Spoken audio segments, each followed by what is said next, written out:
Welcome to study helpline. तो friends, आज मैं आपके लिए प्रैक्टिस सेट लेकर के आई हूँ जो कि आपके आने वाले एग्जाम्स के लिए काफ़ी ज़्यादा इंपॉर्टेंट है। तो आइए स्टार्ट करते हैं। तो फर्स्ट क्वेश्चन है हमारा, राज्य की कार्यपालिका का प्रमुख कौन होता है? तो ए ऑप्शन है इसका राज्यपाल, बी ऑप्शन है इसका मुख्यमंत्री, सी ऑप्शन है इसका विधानसभा अध्यक्ष, डी ऑप्शन है इसका राष्ट्रपति। तो राइट आंसर क्या है इसका?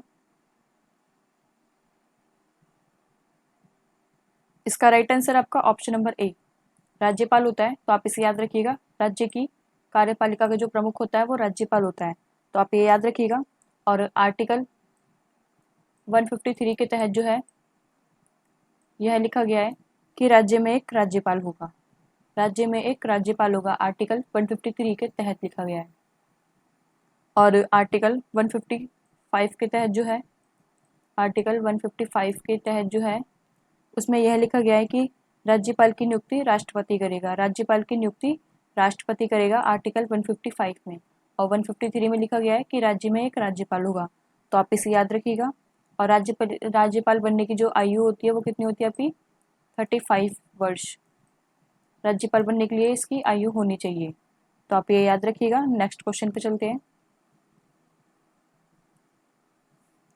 सेकंड क्वेश्चन हमारा, भारतीय संविधान में समवर्ती सूची किसके संविधान से ली गई है? तो ए ऑप्शन है इसका संयुक्त राज्य अमेरिका, बी ऑप्शन है इसका कनाडा, सी ऑप्शन है इसका जर्मनी, डी ऑप्शन है इसका ऑस्ट्रेलिया। तो राइट आंसर क्या है इसका?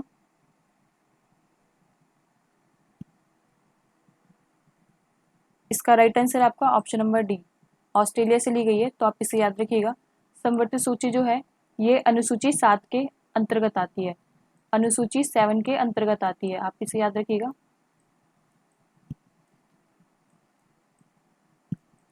अनुसूची 7 के अंतर्गत आती है। और अनुसूची 7 में जो है उसमें तीन तीन तरीके की सूचियां हैं। मैं आपको बता देती हूँ तीनों। अनुसूची 7 में जो तीन तरीके की सूचियां हैं वो, एक तो पहली है हमारी संघ सूची,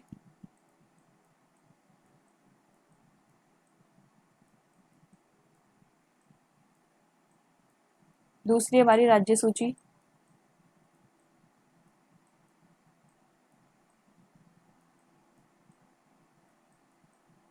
तीसरी हमारी समवर्ती समवर्ती सूची।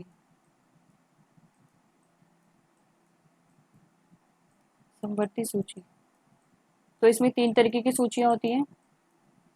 अनुसूची 7 में समवर्ती सूची जो है वो अनुसूची 7 के अंदर आती है। तो आप इसे याद रखिएगा। अनुसूची 7 में जो है तीन प्रकार की सूचियां होती है, संघ सूची, राज्य सूची और समवर्ती सूची। इसमें 99 और इसमें 52, इसमें 61 है। राज्य सूची में जो है 61 विशिष्ट है और समवर्ती सूची में आपके 52। तो आप इन तीनों को याद रखिएगा। संघ सूची में जो है आपका, जैसे कि इसमें यह आ जाता है करेंसी, डाक, रक्षा, विदेश या वायु मार्ग। तो ये सब किस में आता है आपका? संघ सूची में। और जो राज्य सूची है उसमें आपका जैसे पुलिस, स्थानीय शासन, कृषि, तो ये सब आता है राज्य से रिलेटेड। और जो आपकी समवर्ती सूची है उसमें आपका न्याय प्रशासन, जनसंख्या नियंत्रण, तो आपका ये सब आता है। तो आप इसे याद रखिएगा। नेक्स्ट क्वेश्चन पे चलते हैं। थर्ड क्वेश्चन हमारा, बटरफ्लाई शब्द किस खेल से संबंधित है? तो ए ऑप्शन है इसका तैराकी, बी ऑप्शन है इसका मुक्केबाजी, सी ऑप्शन है इसका पोलो, डी ऑप्शन है इसका क्रिकेट। तो राइट आंसर क्या है इसका? इसका राइट आंसर आपका ऑप्शन नंबर ए, ये तैराकी से संबंधित है। तो आप इसे याद रखिएगा। नेक्स्ट क्वेश्चन पे चलते हैं। तो फोर्थ क्वेश्चन हमारा, ऊंचाई पर चढ़ता हुआ व्यक्ति आगे की ओर क्यों झुक जाता है? तो ए ऑप्शन है इसका तेज चलने के लिए, बी ऑप्शन है इसका फिसलने से। दोस्तों ये बचने के लिए है, बचने के लिए मैं लिख देती हूँ, बचने के लिए। बी ऑप्शन हमारा फिसलने से बचने के लिए, सी ऑप्शन हमारा स्थायित्व बढ़ाने के लिए, डी ऑप्शन हमारा उपरोक्त सभी के लिए। तो राइट आंसर क्या है इसका?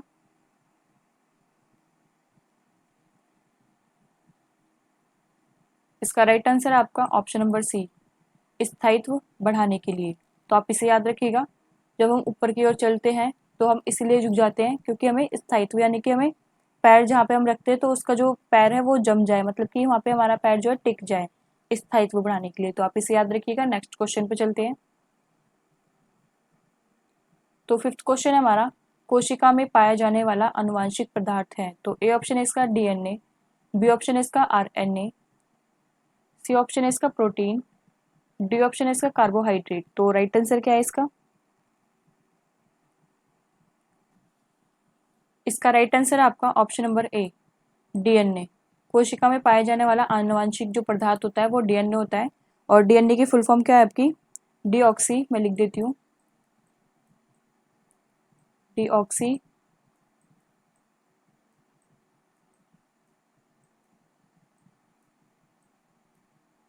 डीऑक्सी राइबो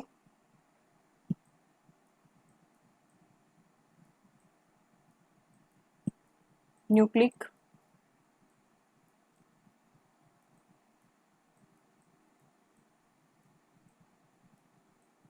न्यूक्लिक अम्ल।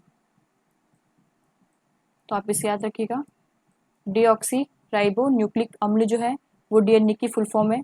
और आरएनए की फुल फॉर्म क्या है आपकी? राइबो न्यूक्लिक एसिड, मैं लिख देती हूँ इसकी भी, राइबो न्यूक्लिक एसिड या फिर अम्ल। तो आप इसे याद रखिएगा। नेक्स्ट क्वेश्चन पे चलते हैं। तो सिक्स क्वेश्चन है हमारा, कल्प योजना संबंधित है। तो ए ऑप्शन है इसका प्राथमिक शिक्षा से, बी ऑप्शन है इसका माध्यमिक शिक्षा से, सी ऑप्शन है इसका उच्च शिक्षा से, डी ऑप्शन है इसका प्राविधिक शिक्षा से। तो राइट आंसर क्या है इसका? इसका राइट आंसर आपका ऑप्शन नंबर ए, प्राथमिक शिक्षा से संबंधित है कल्प योजना। तो आप इसे याद रखिएगा। नेक्स्ट क्वेश्चन पे चलते हैं। ये उत्तर प्रदेश द्वारा चलाई गई थी, इसे भी याद रखिएगा। तो सेवंथ क्वेश्चन है हमारा, बांदीपुर राष्ट्रीय उद्यान का संबंध किससे है? तो ए ऑप्शन है इसका बाघ से, बी ऑप्शन है इसका हिरन से, सी ऑप्शन है इसका हाथी से, डी ऑप्शन है इसका गैंडा से। तो राइट आंसर क्या है इसका?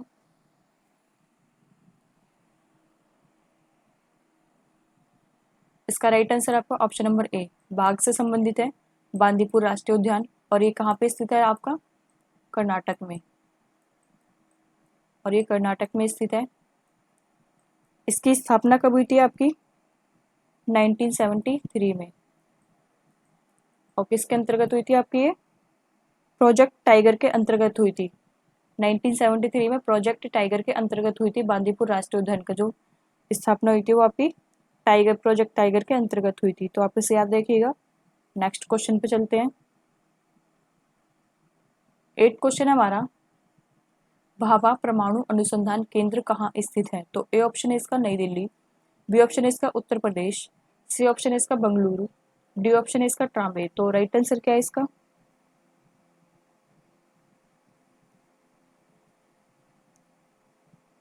इसका राइट आंसर आपका ऑप्शन नंबर डी, ट्राम्बे में है। आप इसे याद रखिएगा। और ये भाभा परमाणु अनुसंधान केंद्र जो है ये किसके नेतृत्व में था? होमी जहांगीर भाभा, मैं लिख देती हूँ,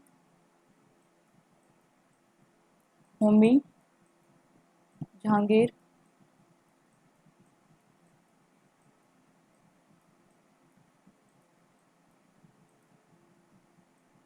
भाभा, इनके नेतृत्व में है ये। तो आप ये याद रखिएगा। नेक्स्ट क्वेश्चन पे चलते हैं। तो नाइन्थ क्वेश्चन हमारा, शहीद भगत सिंह दिवस कब मनाया जाता है? तो ए ऑप्शन है इसका 30 मार्च, बी ऑप्शन है इसका 10 मार्च, सी ऑप्शन है इसका 23 मार्च, डी ऑप्शन है इसका इनमें से कोई नहीं। तो राइट आंसर क्या है इसका?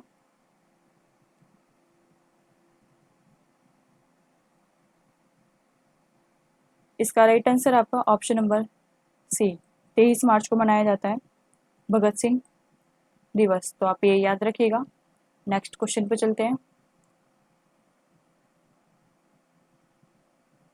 10th क्वेश्चन हमारा, एशिया का नोबेल किस पुरस्कार को कहा जाता है? तो ए ऑप्शन है इसका रेमन मैग्सेसे पुरस्कार, बी ऑप्शन है इसका मान बुकर पुरस्कार, सी ऑप्शन है इसका पुलित्जर पुरस्कार, डी ऑप्शन है इसका, उपरोक्त में से कोई नहीं। तो राइट आंसर क्या है इसका? इसका राइट आंसर आपका option number A, Ramon Magsaysay पुरस्कार के जो है ये एशिया का पुरस्कार भी बोला जाता है। रेमन मैग्सेसे पुरस्कार को एशिया का नोबेल पुरस्कार भी बोला जाता है, तो आप इसे याद रखिएगा। और इसकी ये जो शुरुआत हुई थी वो कब हुई थी आपकी? 1957 में हुई थी इसकी शुरुआत। और ये रेमन मैग्सेसे पुरस्कार जो है वो फिलीपींस के राष्ट्रपति के नाम पर रखा गया है, उनकी याद में रखा गया है, तो आप ये याद रखिएगा। दोस्तों आज के लिए बस इतना ही। अगर आपको ये वीडियो अच्छी लगी हो तो प्लीज़ इसे लाइक करें, शेयर करें, सब्सक्राइब करें हमारे चैनल को। तो मिलते हैं आपको ऐसे ही अगली वीडियो में। आज के लिए बस इतना ही। Thank you.